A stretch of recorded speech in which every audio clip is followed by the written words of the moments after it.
Welcome, everyone. So our topic today, as Talia said, is how to lead change without inspiring a mutiny.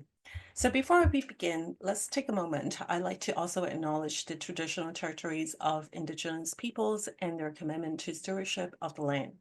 We acknowledge the communities in circle, the north, west, south, and eastern directions, and Haudenosaunee, Huron-Wendat, Anishinaabe, Seneca, Chippewa, and the current treaty holders, Mississaugas of the Credit Peoples. We share the responsibility with the caretakers of this land to ensure the dish is never empty and to restore relationships that are based on peace, friendship, and trust.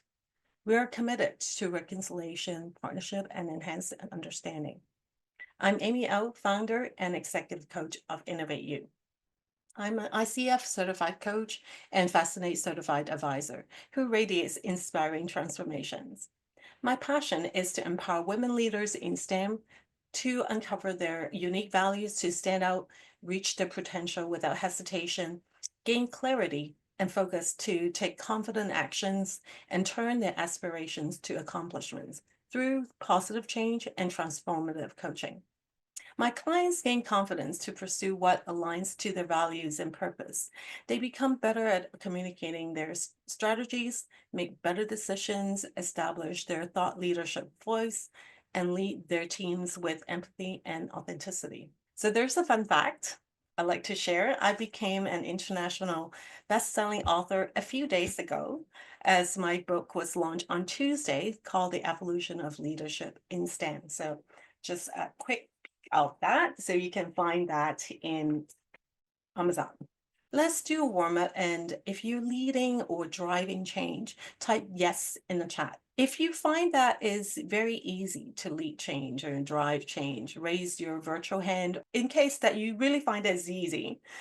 You can save this hour for your time. So you can go and, take a look of whatever the favorite episodes you have on Netflix, right? This session would not be useful for you, but well, let's take a look and walk into Amina's world in our next 45 minutes. So Amina is the director of operations at the web design agency. Her company sells website development services to other businesses. And she is responsible for three departments. The service department, which is like with the engineers and the designers, the sales finance, and also the sales team. And lately, Amina has been under fire and her boss has been yelling at her. The problem is they have spent 20% over budget already, but it's not even the end of year yet. So in Q1 and Q2, they have not met the revenue target. And even though the sales team have been really busy selling, Amina realized that they have not been delivering fast enough and not really recognizing the revenue fast enough either. So she wondered what's going on. So she dug a little bit deeper and she found that the sales cycle is way too long and the revenue recognition is way too slow. When she looked to that, where the problem lies is that the team is very slow and issuing quotes, invoicing, really slow and fulfilling the orders. And sometimes the delayed payments, or sometimes there's missed like payments that they didn't even know about until months later. So with the current process, Amina has described as the sales issues the proposals primarily using a PowerPoint. They create the quotes in PDFs and then send it via email to the accounting team with that contract once it's signed. But then the accounting team has to upload it into their system, whatever that system is. I don't even want to mention name, right? It's just manually, they will then have to create a PO and then email that to the customer. Now, once that is sent out, it still requires a manual follow-up. So which is slow in one way. And then also sometimes they forget. And then the sales teams forgets to send it over to the service team to start doing the work. So there is like much delay in the process. Do you feel that headache that Amina is having right now? Well, the process is slow, manual, and lots of errors, like with all the manual processing. And sometimes the people quote packages not even on the system. So it's just like if you go to the grocery store, if you're trying to get the organic banana and there is nothing on the screen that says organic, so you just choose bananas, right? So what happened? They just scan through, but the price is different, so the company has a loss, right? So what would you do if you're Amina? Yes, let's change it. But before you know it, everyone is up in arms about it and say, what? What's going on? Why do people want to do a mutiny over this? Well, Amina heard the rumbling and talks among the teams, says, leave our process alone. I'm totally comfortable with what I'm doing now. I know what I'm doing. Don't change it. The finance team says, well, it'll be too complicated to change our forecasting mid-year. How will we explain this to our shareholders and the management? The sales team says, well, will the new process slow us down? And the finance team also think that, well, some of this will now be automated, isn't it? Will that mean we need to cut the size of our team? Could that be me? The COO says, well, is there even a budget to do this project? So the services are like way too busy trying to execute the work we do have, and we don't have time for this project. So Amina is facing challenges across her teams, but she does know the incentives doing this change are pretty high. She had done some really high level estimate and believed that there will be 30% improvement in revenue. And not only that, but she'll hit the budget, won't get yelled at by the boss, and keep up with the industry trends, right? That really keeps the company to be competitive and the people's skills and the resume will be up to date and maybe even a bonus. So Amina asked, how do we do this? How can I make the change? There's actually a process that Amina can leverage. That's a four-part process for making change. The four-part process include awareness, design, planning, and execution.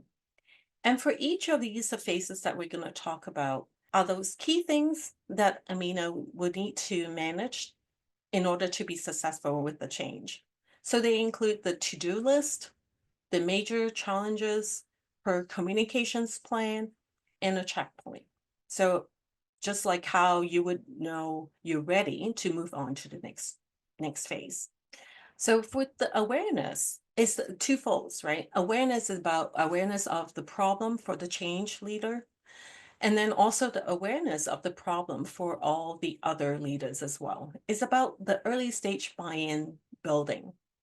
And why is this phase so important? You can only get buy-in to fix a problem if people know what that problem exists. The earlier they know, the more time that you have to get them involved.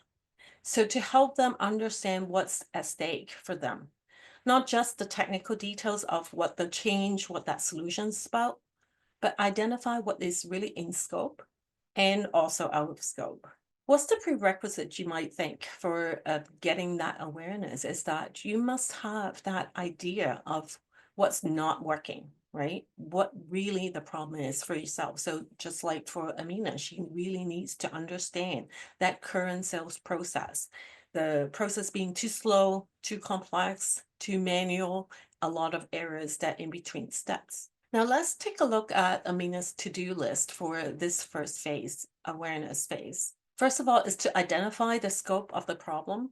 What is the root cause? So as we said, she dig deeper and then realizes each of the steps the process has its own problem. And what is the magnitude of the effects, right? Like how much it has touches the processes and also the people along. And second is to map the departments, the people that are involved. So who are actually being involved within that process that would be contributing or having the impact within the problem. And then you have to also map the process, right? So Amina has to know what part of it is efficient, that might not need to change, but what part is actually redundant or is inefficient. And also it could be creating negative effects within the whole process. And also make others aware of the problem too. Identify who those stakeholders are, right? Whether it's HR, finance, IT, maybe tax department as well. So for people who need to be involved in that solution. and then communicate that effects, the risk maybe, why this is necessary for them to change. So it's not just a one person who feels that it has to change, and it's not just one department that feels that it needs to change, but also all the other parties that might get impacted by the process, impacted by the change itself. Last but not least is that to get the agreement, this should change, right? Is it all good then? Is it then, Amina, just take this to-do list, get the check marks done, and then that will be all good? Not really. So Amina also faced these concerns that need to be addressed very quickly. And there are two of them in this phase. People could cause the change to fail even though they're aware of the problem. The first one is the operations managers who are like in that process, like they're doing all that steps, even though they are aware, but some of them would be keeping it under the radar, right? Because they are afraid that if they expose it, it could cost their jobs. And that's probably the reason why Amina might not have noticed until, the budget has been over and they're not delivering as much um, over the year, right? So what does that really mean? Is by the operations managers don't want them to get exposed. It's that they would say, well, it's hard to get their time, right? That it's really hard to get their time to commit on their calendar to explore what that issue is. They might be lying too. They might not tell you the truth. And they don't necessarily share much. If you ask them a question, they might answer, give you a very short answer. They don't tell you the detail. And also, they would say it's too difficult. It's not enough time for things that would be exposing the problem. And if they feel that it's not big enough of return, right? Meaning that they find that the cost might be too much and they don't get the benefits, and they will just make up, like there's regulations or policies that are just not, making of those the story that is not good to change. And then they'll say, well, it's compliance issues that we have to do it this way. The process has to be done that way and blah, blah, blah, right? But that deep in the heart, like, it's not real. It's nonsense. So how do you mitigate that? So you could conduct anonymous survey, right? So then people feel safe that they can share what's actually going on, what's actually not working well in the process. Or also you can have an open forum, give time, the space for people to talk about what they could suggest to improve, right? To have that mindset of continuous improving their processes and to make it better. And if you open that forum, so some people might come up with some ideas and they can get the understanding of what's not working well today. Number two, the other concern is that there's the change that doesn't benefit them enough, right? So it's not big enough of a return. So how do you make sure that they understand that there's actually good impact? So to mitigate that is to use some impact measures instead of just the productivity measures. Highlight the change impact that is, for example, the percentage of revenue increase, just like what in Amina's case is that she estimated a 30% increase. So what does that mean for the people? How much is the percentage increase in bonus that they might get by the end of the year? Right? So not just the productivity, oh, they increase the productivity by 10, 15, 20, and 30%. Not just that, what is the real impact to people? In terms of the communication piece, Amina will have to make sure that at this stage, the C-suite will need to be informed and get presented with what the problem is, how it's going to benefit the organization, to get the buy-in from them. Amina will need to get them to endorse and to have that go ahead, right? So there's the high level of understanding what the problem is. There's a change that needs to be done, and the impact is large enough. The return of that investment is large enough that the C-suite will be on board. So they'll commit to fix it. And then once Amina have that, that would be okay. Not quite. Also, Amina will have to provide Some sort of informal communication to other stakeholders, right? So each department, the department heads might need to know that there is a problem being presented to the C-suite and they're getting the commitment to go ahead. And so then Amina will then have the intention to go back to all the different department heads and get the people involved in their departments for more communication. And also, once the project gets started, she might need to have more support from the different teams. So it's important at this stage to make sure that other departments are aware that there's a potential this project might be going on. And before moving on to the next stage, Amina will need to make sure that there is two things, right? One, the agreement from the C-suite that they do agree this is a problem, they wanted to get it fixed. And also from the stakeholders that the organization is on board with this change. If she can get that, then she can move on to the next stage. So the second phase is now the design phase.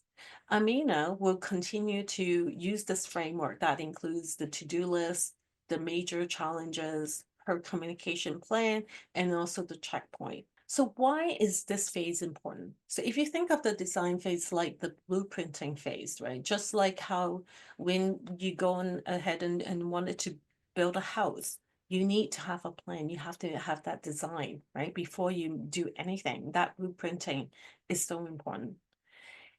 You need to have that clarity on what's in scope, right? Who are the people that involved in making the change and who are the people that will get impacted by the change? They may or may not be the same team. And when are we going to have that change implemented, right? So the timeline, so when that change is going to occur. So these are the critical pieces for successful change and to happen in the design phase. Now let's take a look of the to-do list that Amina's has in the design phase. The senior leaders picked up the awareness and gathered to the design so they have the vision for this new organization or this new operations. First, identify the committee of stakeholders, right? For example, they should include also finance, right? Everything has a cost. So finance needs to understand how is it going to impact their overall budget for the year, perhaps, if this is happening or this coming up in the mid-year. And who's involved? The sales team? For sure, because they would probably need to automate the invoicing process, the proposal process. The accounting team, right? How do they automate that invoice upload? How about the sales finance? Now that they can get more data, more information, they can do better forecasting. So there's a new thing that they might need to work on and they have to learn how to use it. How about the legal team? Right. If the proposal, the drafts can be done in a new process where they might be using Gen AI to help. And there are places where they decide that maybe they would not use AI to help. And the service team, of course, to fulfill the automated orders, right? So they don't have to wait for emails or if they forget to check the emails, but they will get the system alert, right, automatically once there's a quote signed by the customer. Next, then Amina will need to establish a decision-making matrix, which is called a RACI. So R stands for responsible, A is accountable, C is consulted, and I is informed.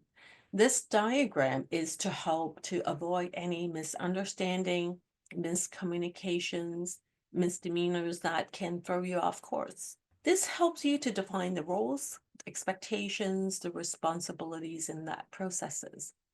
Who is actually responsible for a task or making a decision? And who is accountable for that overall project? And who might be consulted for the input on the task or the overall project?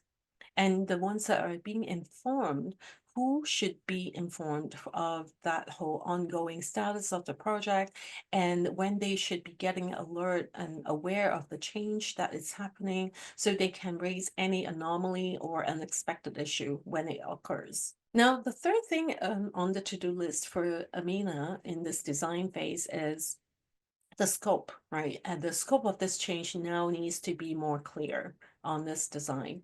And the stakeholder list should also be clear now, who needs to know, who needs to get informed, who needs to be responsible, and so on. And the overall timeline. So what is that about when the change is going to happen? Is it going to be over this year? Is it this quarter? Is it going to be next year? How long it might take? The overall approach as well, whether they're going to do it all in-house or do they need to hire consultants and have vendors involved? The technology piece, what is going to be new that they have to bring in? If there is any change with the infrastructure, who needs to be informed and who needs to involve in that next phase? In addition, the level of costing right now, we should also have a rough cost of making that change or that project to happen. And what are the major success metrics that we wanted to use?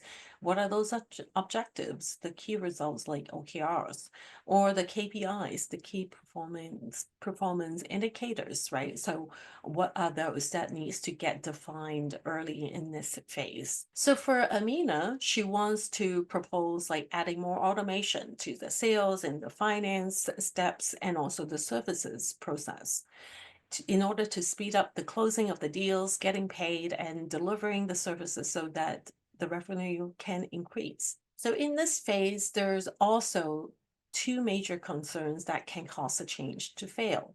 Number one, there are people who don't want to rock the boat, right? So those long-term, long tenure employees that they might be in the senior positions that they don't want to make any change because they're near retirement. There's like no change is better than anything, right? In their views. How do you mitigate that? So what needs to happen is that the CEO needs to use empathetic leadership to influence those who don't want to come on board, right? To really listen to their real concerns and provide the support on how they can still contribute with their experience during that whole transition from the old to the new process. The other concern is this might not be a priority for certain departments, just like in the legal team, that it might not, from their point of view, the higher priority. So they have reworked, they would say, and not just reviewing the AI nonsense, right? That they thought on, you know what, now we have been working the same way for years. Like, why do we have to now understand how the AI impact or how making use of those tools is going to help? So if they don't understand how they can really benefit it, they don't understand how it can really incentivize the company, that they may not get on board, right? So they might just concern that could be a job loss. In order to mitigate that, Amina needs to use storytelling techniques, right, to align their vision of their organization and making it relatable to the different departments to help understand the benefits of the change. In order to dampen the noise as well in the organization, they need to be open and transparent and share that and allow the feedback from all people at all levels, what their concerns is, what they are thinking, what's actually in their mind, right, from the beginning, to make sure that the rest of the organization are getting the right information. And that's where the work is much needed, right? What about the communication that Amina needs in this phase? Again, to the C-suite, now the entire high-level plan needs to get approved from the C-suite, the timeline, and when is the next step going to happen? When's the next phase is going to happen? And also communicate a change to the committee that is formed for making this change happen.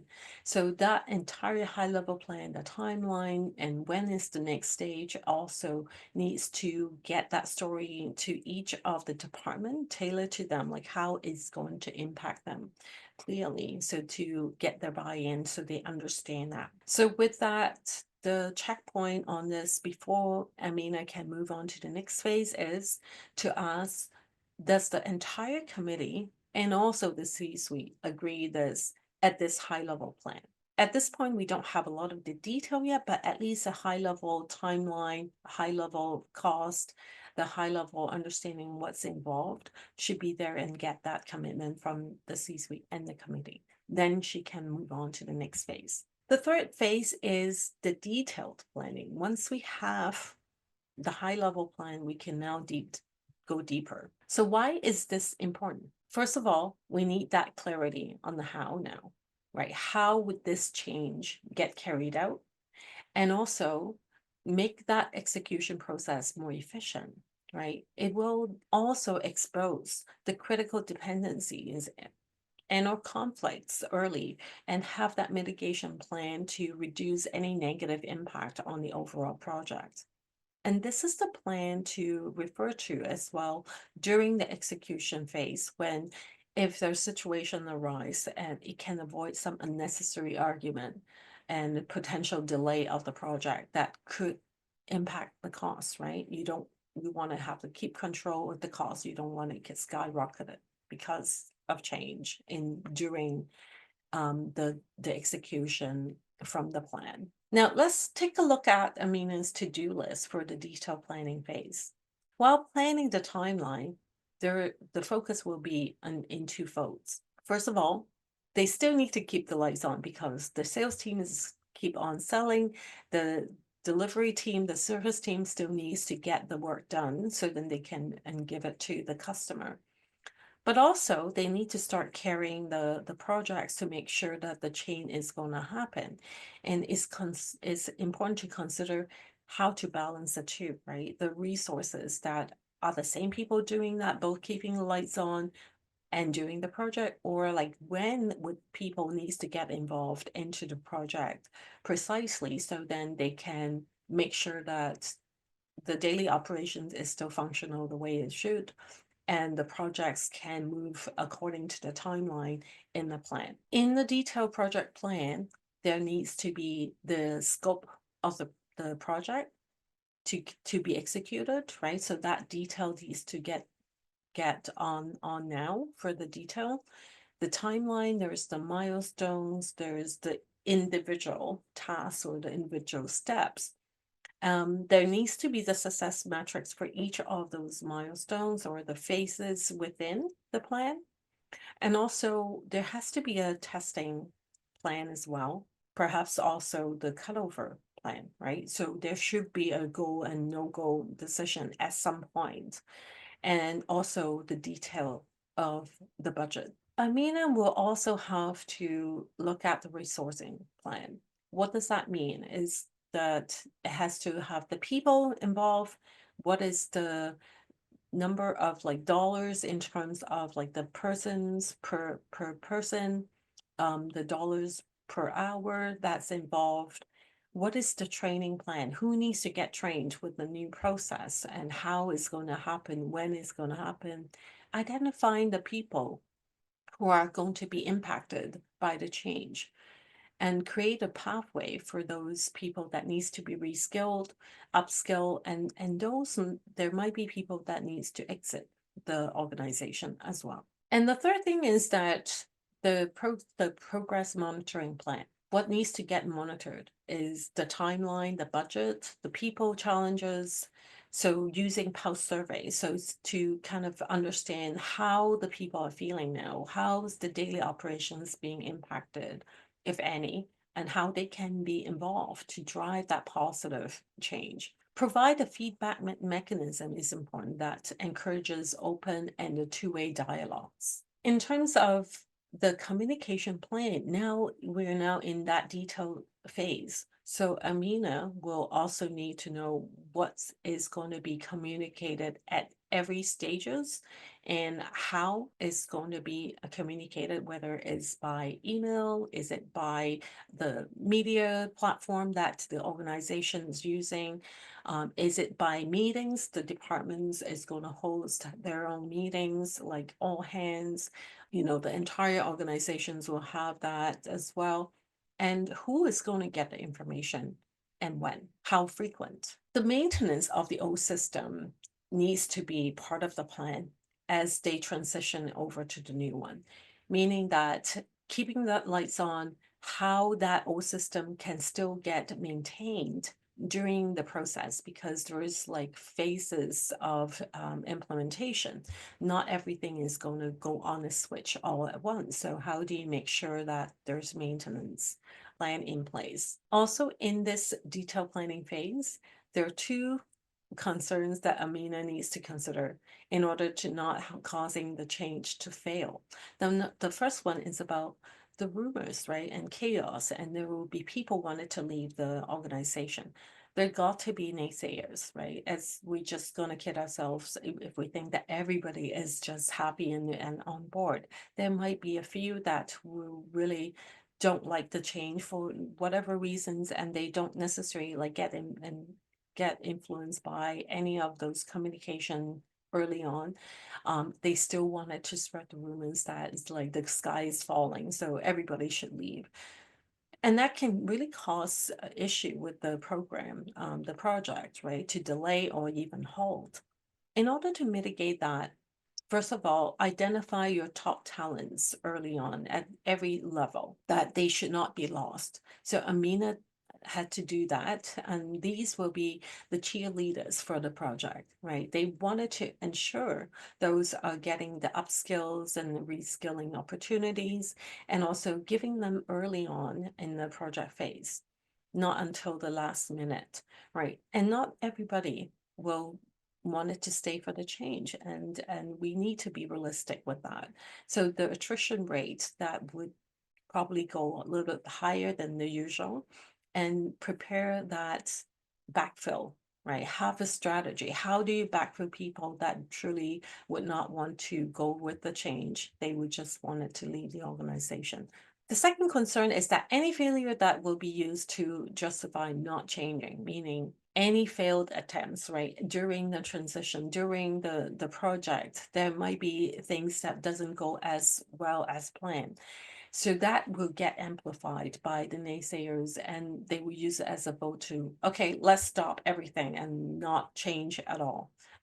That's reverse everything. So how do you mitigate that? One thing you can do is to use scenario planning, and that's what Amina does as well, to allow the flexibility during the execution phase.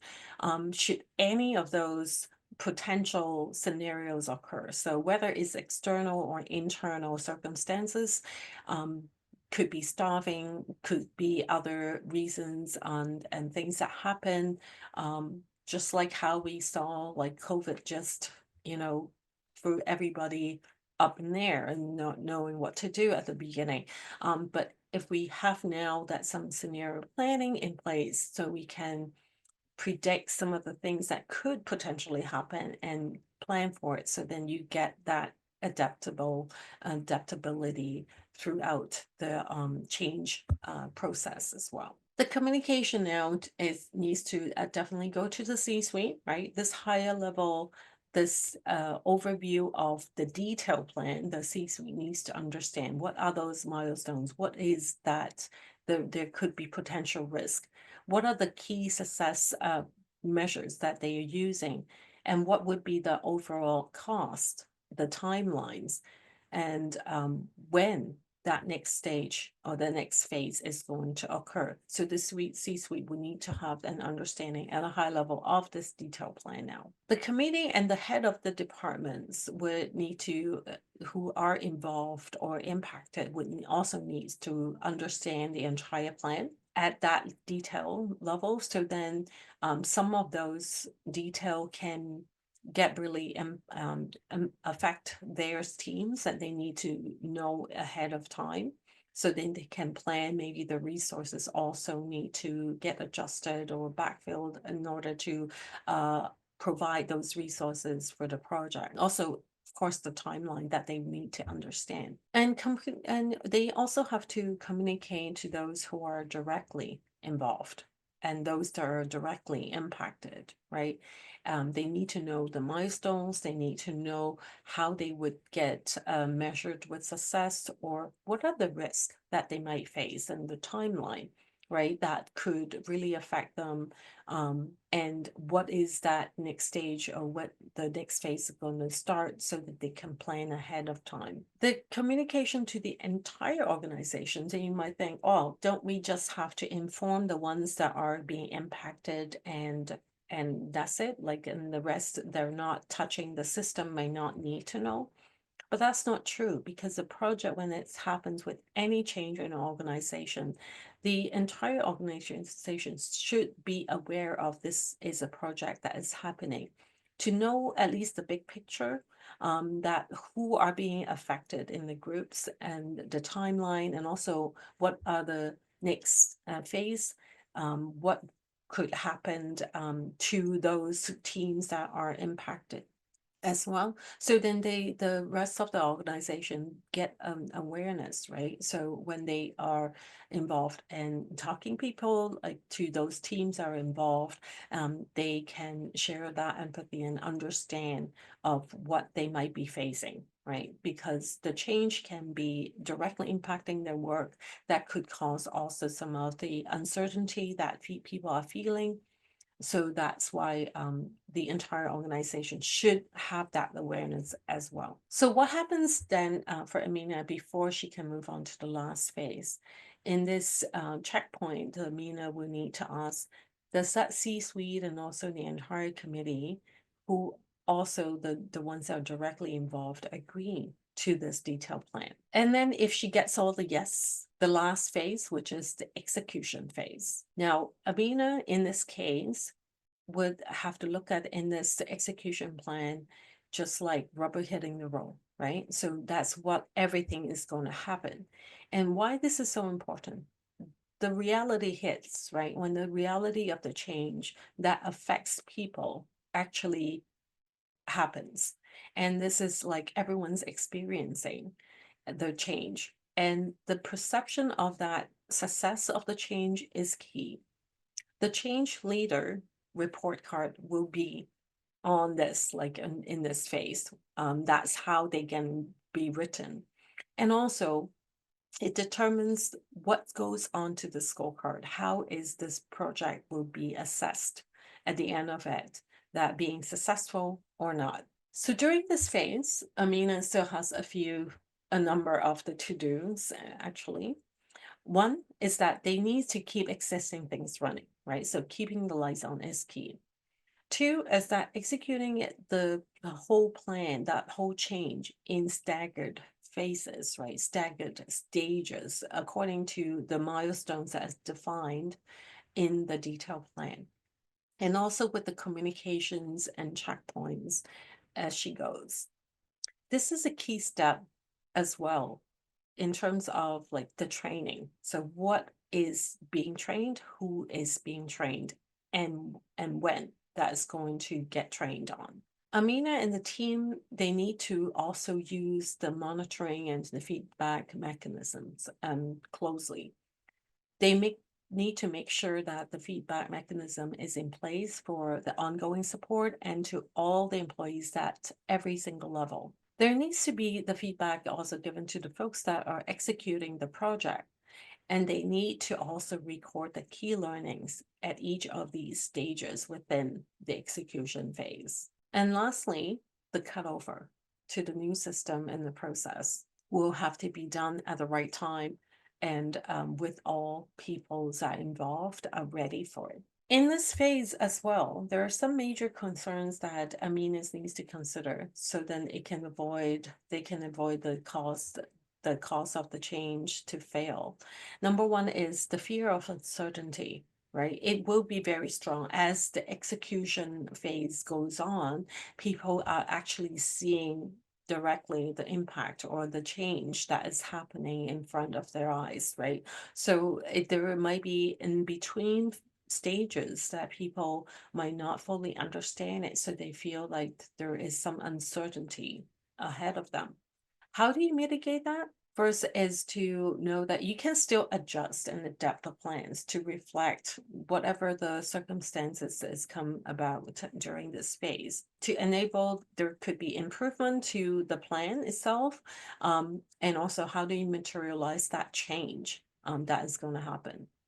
and share those measures of success regularly. So then employees do understand that they have input onto the success and also how they perceive the success. Like, so one thing is using the metrics to measure how successful the change are, but also how are people feeling if that change is actually being successful, and be open to suggestions, right, for fine tuning as well throughout the program, throughout the project. The second concern is the knowledge hoarding.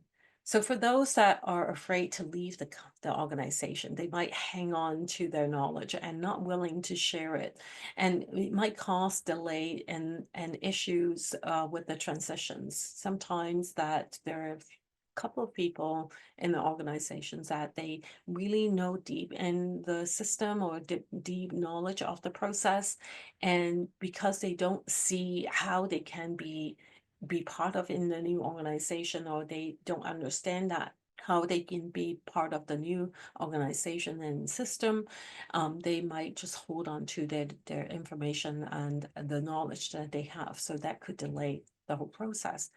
In order to mitigate that, first of all, incentivize those that are experienced and they have the knowledge and they can get involved early on in the process, so they can provide the support on crafting and how the new process should be about, and also help them to craft their new career plan or the career path if that's necessary, if they are going to hold a new role in the new organization, the operations, and provide a fair treatment for those that who will be staying and those who might be leaving the organizations. And watch out for those potential for staff not having a new role, though, as you know, Amina cannot say too much about it until the time that is arrived, that is the right timing, and also to provide the options for those that are impacted in, and also that could be just the reskilling, right? What they're interested in, perhaps that they wanted to go to a different department or learn something totally different than what they have been doing. And don't forget that all those people that have their experience with the company, they have the knowledge about the industry. There are also the transferable skills that people hold. So there is high potentials for these people to get reskilled into, and they can be very useful and helpful to get into the new organization structure as well, and under a different part of the department. In the communication part for this phase is that Amina will have to consider for groups that needs to get the communication. First of all, again, the C-suite, they need to get report regularly on the progress of the execution, get alert if there is any risk that has appear, and also what's the budget, like on an update on that. So are they under, are they over, are they just on the budget? So to could alert that early on if there is any change, and also the value that gets materialized. So as they execute each of the stages within this execution phase, so they already could see the benefits coming in, right? And most importantly, the key lessons learned. There are things that might not go according to plan with different circumstances. What is the key learnings in those stages that they can avoid that happen again in the next stage or in the next project? The committee and the heads of the departments also needs to know that they have specifics impacts to their department, right? Maybe not as detailed as the ones that is going on the cost or the other matrix that the metrics that doesn't really concern them, but they need to know specifics that is impacting their departments. What about the people that are directly involved or impacted? And so there are more things to communicate to them, is that if there is any risk, are there any watch outs? Are there unexpected circumstances is happening that now they might have to adjust and pivot the feedback and the adjustment mechanism as they need to adjust to the new process. And they need to show the people their overall feedback report as well around the results, right? Are the customers' satisfaction gone up because of the change, right? So has it been 10%, 20% since they make the change? And why this project is valuable, right? What's the worth of their time and their attention to this project? And of course, also the key learnings as well. And then for the organization, the entire organization, or at least most of them, is the periodic updates, right? So what's working well, what's been completed, what's still outstanding, and what are the major adaptation from the detail planning, why this project is valuable, what is it driving, right? So that is worth their time to pay attention to this, and what are the key learnings that they can also take from at a higher level, perhaps for the next project that they might get involved in. So with this, the last checkpoint that Amina and the team will need to know is that, has the execution been done the way that is planned, right? So what other additional work that or adjustment needs to be in place so then they can get to that original desired planned state, if that's still the case. So once Amina got that understanding, so there could be a potential draft of the follow-up of the project, or this is just to close off the project with the success and also the metrics to indicate how the people are satisfied, or the customer satisfaction rate has increased according to what they have estimated from the beginning. And that whole report can get generated, and the C-suite and all the stakeholders will understand how that has come about. Now let's take a look at Amina's case, right? Let's recap what she has gone through the awareness phase, the design, the planning, and the execution. As a result, the company has a faster process. It's a simplified process also, from the quoting to contracting, signing, invoicing, fulfilling the delivery of the website work for the customers, and their revenue actualized within the terms and increased by 30%.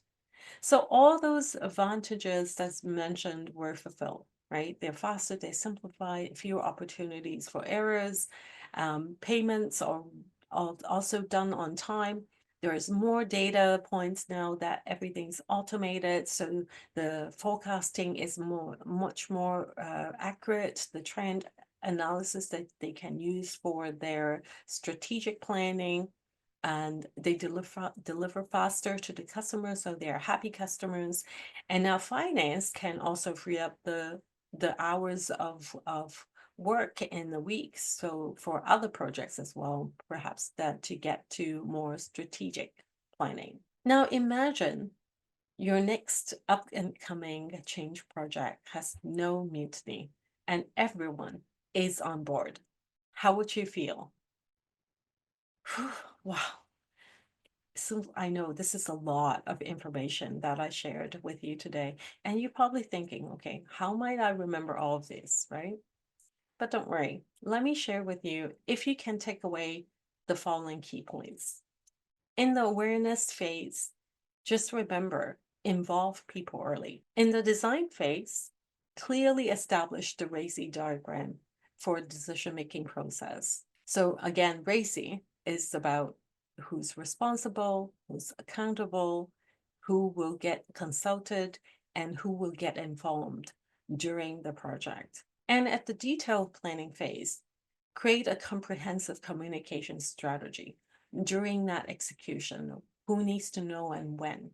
And during the execution phase, follow the plan while being flexible and adaptive. Last but not least, embrace the change and enjoy the ride.